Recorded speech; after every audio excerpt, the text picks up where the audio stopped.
So we just got an update on Klay Thompson's return, and it seems like he's going to be returning around the December and around the January area. And while I'm very excited for Klay Thompson's return and I will be watching his first game back, there are some flaws to this. Not only just with Klay Thompson, but the whole Warriors team as a whole. Of course, if I get to the content phase, could leave a like on the video, subscribe to the channel if you're new, turn on post notifications. I'm trying to hit 10,000 subscribers on the channel by the end of the year, and your subscription would be greatly appreciated. Let's get into the video. So we've gotten some updates on Klay Thompson's return, and it seems like I said, that's going to be around that December and January area. I feel like little by little, we've all been checking to see when Klay Thompson is going to return and kind of what the updates are and if he's looking good or not, because last time Klay Thompson did get injured, it was around his rehab process, and it was when we all thought he was going to come back smoothly. And then last year we heard the devastating news that Klay Thompson tore his ACL again. Now when it comes to one ACL injury alone, I feel like you have to be very cautious about how you play again, because that's a scary time. An ACL injury is a 9-month process, and sometimes you're not the same player you used to be. And sometimes there are players that will never return the same again, like Derrick Rose. He'll never be the athletic dunker that was able to do all those crazy things. Not even just dunking, but being able to move around, the way he was able to shoot those mid-range jump shots, the way he was able to land, all that type of stuff. However, you've had players like Kevin Durant who did recover from an ACL injury, and they're playing just about the best basketball that they've ever played. However, it is very rare in the NBA for someone to have tore their ACL twice, and the only person that's done that is Danny Manning. He was the #1 pick for the Los Angeles Clippers in 1988. He did go on to have a pretty solid career, but I would also like to mention that he didn't tear his ACL back to back. These two ACL injuries were 7 years apart. Meanwhile, in a span of 29 months, it seems like that Klay Thompson has injured his ACL not once but twice, and a lot has changed in the NBA since he last stepped on the court. Last time he stepped on the court, players like Russ and Harden were on the Rockets, Anthony Davis was still on the Pelicans, the Lakers were a joke as LeBron just got there. Also, the whole pandemic thing kind of happened. Last time Klay Thompson played a game, I was a freshman in high school, and now I'm about to graduate high school next year. So I think it's safe to say that when Klay Thompson does return on the court, it's going to be kind of scary and a little interesting. Now, my personal opinion, the way Klay Thompson plays, I don't think it's going to affect him as much as most ACL injuries would to other players, obviously besides that mental aspect. But if we're talking about his straight up style of play, I think Klay Thompson will be just fine. Of course, this is me not calling him just a straight up spot up shooter. I know he has other abilities like driving to the hoop and also cutting to the hoop, but all I'm saying is that I just don't think this will affect him. However, this injury is going to affect the Golden State Warriors and what's going on with them. The Warriors are the best team in the NBA right now, there's no debate about it. They're 12-2, they have the best record, and they're playing like it. And with being as good of a team as they are, they also have what you call a really good bench. And I'd like to argue they have the best bench in the NBA. And the funny part about it is that they didn't have to go into free agency like the Lakers and the Nets did and try to get the most craziest bench. They had most of these players, or they got players that you wouldn't have thought that they were really that good. And I feel like the Warriors have perfected a bench because they have players like Jordan Poole, who has stepped up into that shooting guard role and is honestly playing like a top 25 player right now. You have Gary Payton II playing just like his dad. You have Otto Porter going off. You have a lot of guys on your bench that are doing very well, so that when the starting guys are out, you don't have to worry about, oh no, we're going to be down when you're playing a really good team.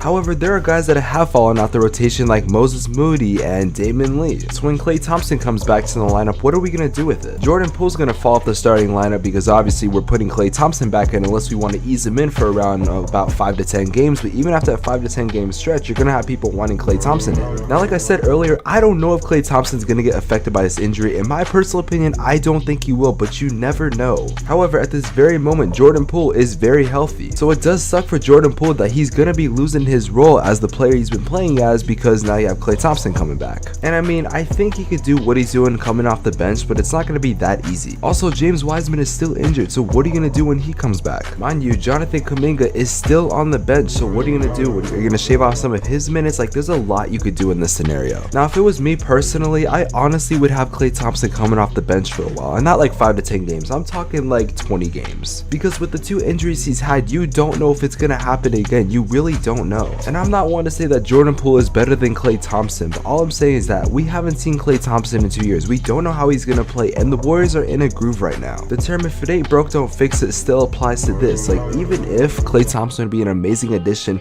will him coming back mess up the Warriors just a tiny bit? Now, I'm not going to go to say that in this 20 game stretch, let's say that he was to come off the bench, that the Warriors would do far less worse than they already are. That just doesn't make any sense. But if you're rolling with something, then honestly, why mess with it? Look, I'm not a Warriors fan, but I really want to see Klay Thompson out there, and that's a fact. And I think every single NBA fan wants to see Klay Thompson make his return. However, the last basketball performance we have of Klay Thompson was in Space Jam. him. However, in the time that Klay Thompson does return, the Warriors could have lost maybe a few more games. They're not on that big of a groove, or they could be what, like 20-2 or something crazy like that. I mean, have you seen the way the Warriors been playing? They've been absolutely on fire lately. Now, like I said, I want to see Klay Thompson back out there, and I think the Warriors do too, but you got to ease into this situation. You can't just throw him out there back in the starting lineup 30+ minutes a game. That's not going to end well. And like I also been saying, you have a rotation, you have an operation that's been going on with Steph Curry, Draymond Green, Jordan Poole, Andrew Wiggins, like all these other different guys. Andre Iguodala finally back. You have an amazing operation. The Warriors offense is on fire. The whole Warriors team in general is just doing so well, so why try to even mess with it? Now, Steve Kerr's been very optimistic about Klay Thompson's return, which I think should be a very good sign of something, because he played in some 5-on-5s, but he also did say, like, this is an ACL injury. This isn't like a broken arm or like a foot injury. This is an ACL. And those injuries can really mess with the player, not just that year, but even for the rest of their career, like when I talked about Derrick Rose earlier.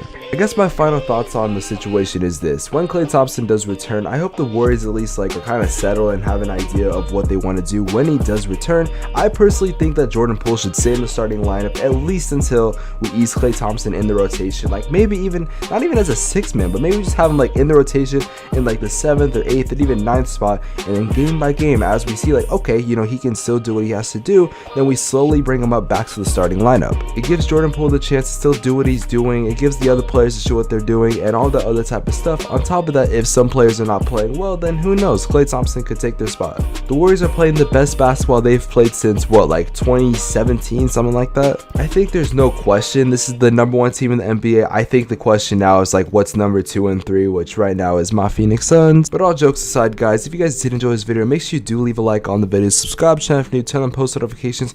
I do have a small update to tell you guys. So starting December 1st, I'll be daily uploading on this channel. I'm still trying to daily upload. As of right now, it's November 18th when this video is going to be coming out, so I'm going to try to stick to daily uploads as much as I can, but starting December 1st, everything will be guaranteed daily upload. Second of all, I do make TikToks 3 to 4 times a day on my TikTok at the Spex Media. I've been doing really well on there lately, and I hope you guys do show support on there. On top of that, sometimes I'll make like small TikToks leading up to a video. Also, my third and final announcement, on the second channel, I am Spex. I will be doing daily vlogs every single day starting December 1st. I know a while ago I said I was going to be very active on that channel, and I kind of went ghost for a while. I do apologize, but with that being said, I do plan on consistently uploading every single day on that starting December. I also do want to start going live again, but I don't know what to do it on. I'm thinking about just doing it on Twitch or something, because I don't want to have to create another designated YouTube for like live streams and stuff like that. Plus, I don't do gaming content anymore, but who knows, I might start streaming COD, you never know. But with that being said, I will see you guys in the next video. Have an amazing day, take care, peace.